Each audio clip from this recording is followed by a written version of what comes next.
Welcome to our channel. Today we how to log into JetBackup for VPS disaster recovery, beginner guide step by step clearly. Open your web browser of choice.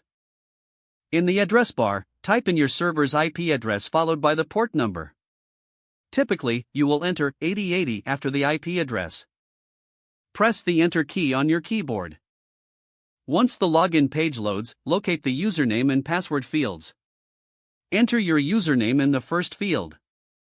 Next, input your password in the second field. Double-check both entries to ensure accuracy. Click on the Login button to proceed. If your credentials are correct, you will be directed to the JetBackup dashboard. If you encounter an error message, verify your username and password. In case you've forgotten your password, look for a Forgot Password link. Click that link and follow the prompts to reset your password. Once logged in, familiarize yourself with the dashboard layout.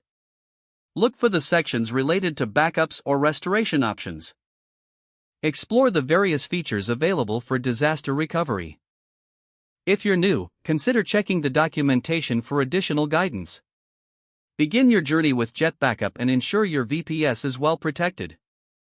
If the page does not load, refresh the browser or try again in a private or incognito window. Make sure you are using the correct email address, then retype it carefully to avoid small typos. If your password is not accepted, use the reset option and create a new strong password you can remember. Check your spam folder for verification or security emails, then complete any requested confirmation steps. Enable two-factor authentication if available to improve account security and reduce unauthorized access risk. After signing in, review your profile details so your contact information and settings are accurate and current. If you see an error message, note it down and try again after restarting your device and internet connection. Log out when you finish, especially on shared devices, to keep your account and payment information secure. If the page does not load, refresh the browser or try again in a private or incognito window. Make sure you are using the correct email address, then retype it carefully to avoid small typos.